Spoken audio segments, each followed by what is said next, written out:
Chicago, February 14, 1929. The morning air was brittle with winter frost, and a green mist hung low over North Clark Street.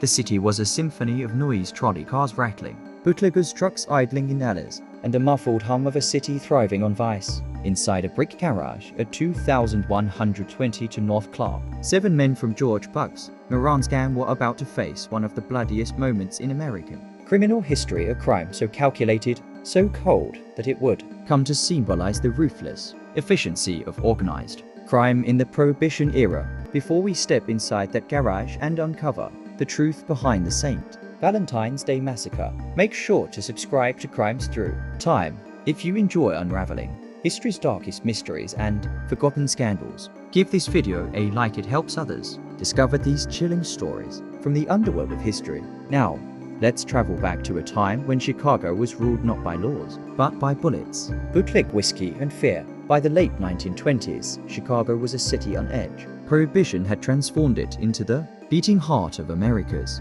illegal liquor trade. At the center of it all was one man, Alphonse Gabriel Capone, better known as Al Capone, the most feared and powerful gangster of the era. From his headquarters at the Lexington Hotel, Capone's empire stretched across gambling, prostitution, extortion, and the bootlegging business that fueled his immense fortune. But even Capone had enemies, and none more persistent than George Bugs Moran, the Irish gangster who refused to bow to Capone's control of the North Side. The rivalry between Capone and Moran wasn't just business, it was personal. It had started years earlier when Capone's predecessor, Johnny Torrio, clashed with Moran's mentor, Dean O'Banion.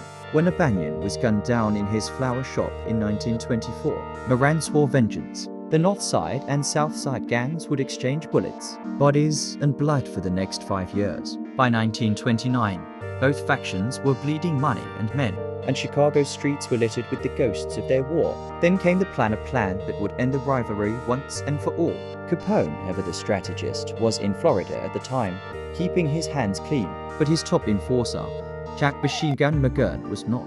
McGurn devised an elaborate trap to wipe out Moran and his lieutenants in one stroke. The bait? A hijacked shipment of high-quality whiskey, exactly the kind of deal that would lure Moran to the North Clark Street garage. The plan was set for Valentine's Day, 1929. That morning, around 10:30 a.m., 7 men gathered in the garage, waiting for Moran to arrive. Among them were gang members, associates, and mechanics. Unbeknownst to them, a Cadillac sedan pulled up outside. Witnesses later described seeing 4 men exit the vehicle, 2 dressed in police uniforms, 2 in civilian clothes. To the people on the street, it looked like a routine raid.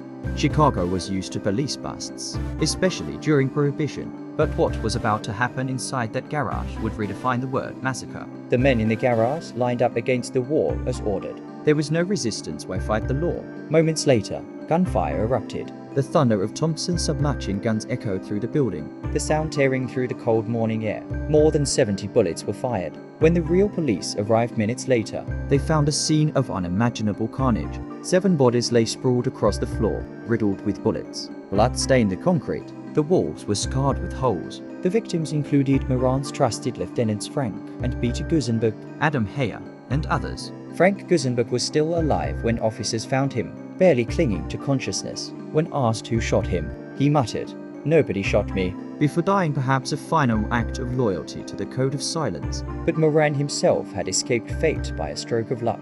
He had been late that morning. As he approached the garage and saw what appeared to be police outside, he turned back, suspecting a raid. That small hesitation saved his life and denied Capone total victory. News of the massacre spread like wildfire.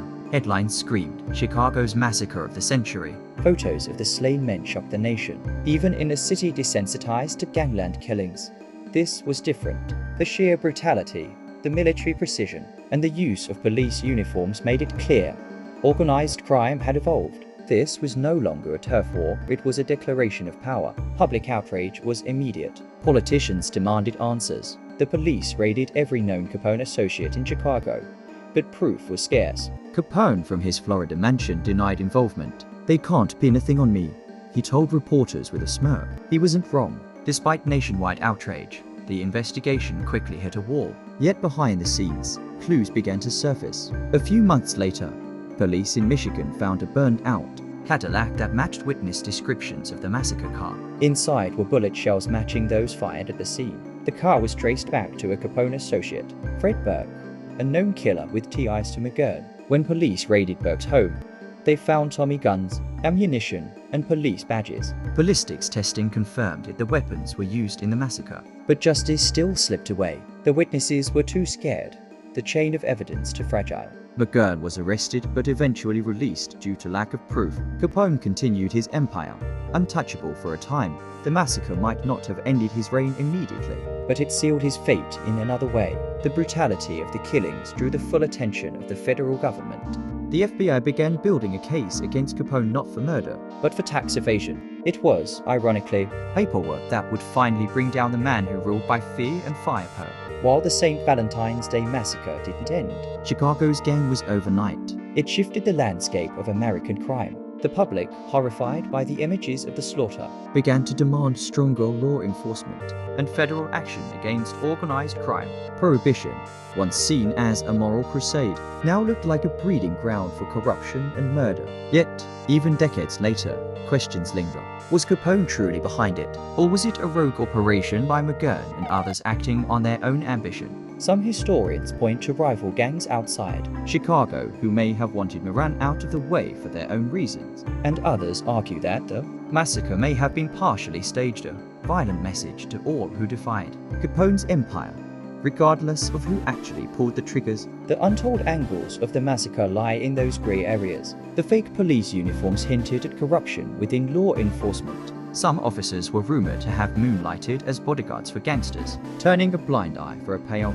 Even the timing Valentine's Day seemed to mock the public, turning a holiday of love into a symbol of betrayal and blood. After the massacre, Bugs Moran's influence collapsed. He survived, but his gang crumbled under fear and paranoia. Capone reigned supreme for a brief, shining moment before his empire began to rot from within. Machine Gun McGurn, the alleged mastermind, would be gunned down in 1936 in a bowling alley, ironically, on Valentine's Day. And as for the garage on North Clark Street, it became an eerie symbol of the Prohibition era's violence. Tourists would visit the site, staring at the bullet-pocked wall where the 7 men had died. The bricks were later sold piece by piece as grim souvenirs, relics of America's obsession with gangsters and goth. Today, nearly a century later, the St. Valentine's Day massacre remains one of the most haunting stories in the annals of crime. It marked the moment when organized crime's glamour gave way to horror, when the American dream collided with the underworld's darkest ambitions. It was more than a killing, it was a statement,